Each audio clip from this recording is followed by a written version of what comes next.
Hello বন্ধুরা, কেমন আছো তোমরা? আশা করছি সবাই খুব ভালো আছো। তো সবাই ভালো থেকো, সুস্থ থেকো। আজকে আবার চলে এলাম ছোট্ট একটি নতুন ব্লগ নিয়ে। আশা করি তোমাদের ভালো লাগবে। তো আজকে কিন্তু আমি একটা রান্নার রেসিপি শেয়ার করব, যেটা কি না 2 বছর থেকে 3 বছর কি 4 বছর বাচ্চাদেরকেও খাওয়ানো যায়। ডালিয়ার রেসিপি অনেকেই হয়তো জানো। তো আজকে আমি সেই রেসিপিটাই তোমাদের সাথে শেয়ার করব। তো তার আগে চলো চট করে একটু চা বানিয়ে নিলাম, এরপর আমি রেসিপিটা তোমাদের সাথে দেখাবো। এটা খেতে বাচ্চারা কিন্তু খুব ভালোবাসে এবং তাড়াতাড়ি কিন্তু খেয়েও নেয়। একবার বাড়িতে ট্রাই করে দেখতেই পারো।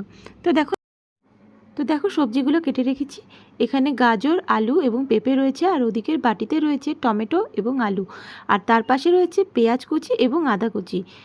এখানে আমি দুজনের জন্যই বানাবো, তো সেই কারণে আমি আমার আন্দাজ মতন একটু তেল নিয়ে নিলাম। তোমরা চাইলে একজনের আন্দাজেও তেল নিতে পারো, বা তোমরা যদি আরও অনেককে বানিয়ে খাওয়াতে চাও তো সেই আন্দাজে তোমরা একটু নিয়ে নেবে, ঠিক আছে?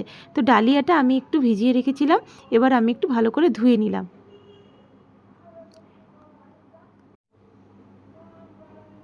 খুব সিম্পল একটি রেসিপি। তোমরা চাইলে মাঝে মাঝে তোমাদের বাচ্চাদের, তোমাদের যে কচিকাঁচা রয়েছে তাদেরকে তোমরা খাওয়াতে পারো, তারাও খুব আনন্দের সাথে খেয়ে নেবে। কারণ কি বলো তো, সবসময় একরকম খাবার খেতে তো ভালো লাগে না। আমাদের কি ভালো লাগে, বাচ্চাদের কেন ভালো লাগবে বলো? সেই কারণে একটু তাদের মুখের স্বাদ পরিবর্তনের জন্য এরকম রান্না কিন্তু করা যেতেই পারে তাদের জন্য। আর যেহেতু এখন বর্ষাকাল, আমরা খিচুড়ি খাবো অথচ তারা খাবে না, তা তো কখনোই হয় না। তো এই রেসিপিটা শুধুমাত্র সেই কচিকাঁচাদের জন্য।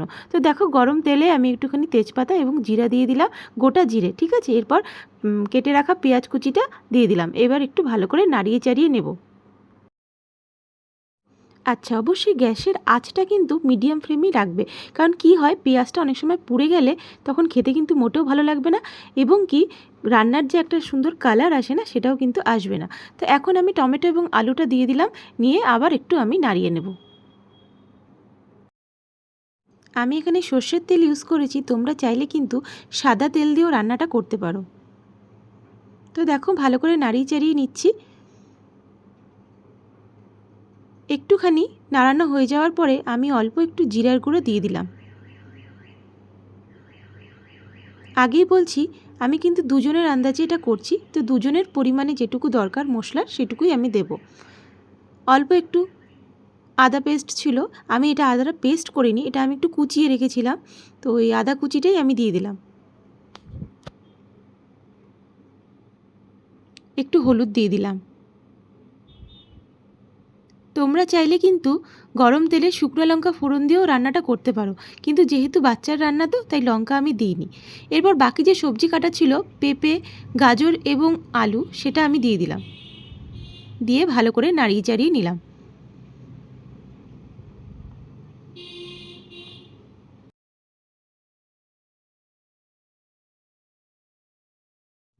এরপর বাটিতে যে ডালিয়াটা আমি ধুয়ে রেখেছিলাম সেই ডালিয়াটা দিয়ে দিলাম, দিয়ে এবার একটু নাড়িয়ে নেব।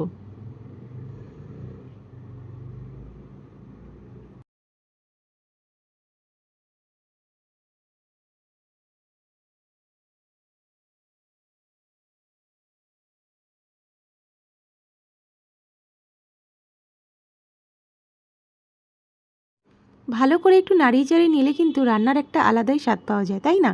তোমরা কিন্তু তোমাদের পরিমাণ মতন একটু লবণ এখানে দিয়ে নেবে, ঠিক আছে? আমি একটু লবণের সাথে চিনিও দিয়ে দিলাম। যেহেতু বাচ্চার খাবার, সেহেতু একটুখানি মিষ্টি মিষ্টি হলে খেতে অবশ্যই ভালো লাগবে। কি ঠিক বলছি তো?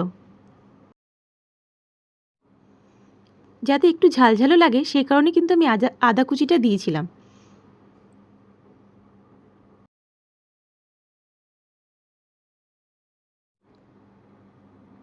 এবার আমি পরিমাণ মতন জল দিয়ে দেবো।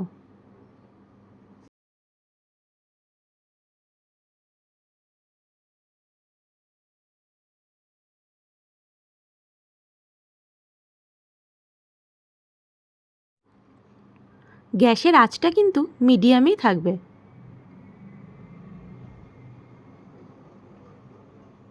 এরপর আমি প্রেসারের ঢাকনাটা দিয়ে দিলাম।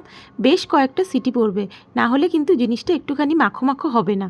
যদি দেখো যে ডালিয়া নামানোর পরে একটুখানি জল জলে ভাব রয়েছে, তাহলে কিন্তু একটু গ্যাসের মধ্যে বসিয়ে একটু নাড়িয়ে চাড়িয়ে নিবে খুন্তি নিয়ে, দেখবে ওটা আস্তে আস্তে একটু মাখো মাখো হয়ে যাবে।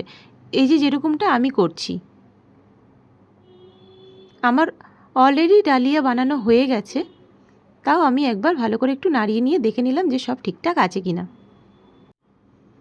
তোমরা যখন সবজিগুলো কাটবে তখন একটু ছোট ছোট করে কেটো, তাহলে কি হয় প্রেসারে দেওয়ার পরে তাড়াতাড়ি করে সেটা সেদ্ধ হয়ে যায়। অবশেষে আমার ডালিয়া রান্না কমপ্লিট। আমি বাটিতে করে নিয়ে নিয়েছি। এখন এখানে এর উপরে তোমরা চাইলে একটু ঘি বা বাটার, তোমাদের যেটা ইচ্ছে সেটা অ্যাড করে খাওয়াতে পারো। তো তোমাদের বাড়িতে যারা ছোটো ছোটো কচিকাচারা রয়েছে অবশ্যই এই রান্নাটা করে খাইও, আশা করি তাদের ভালো লাগবে।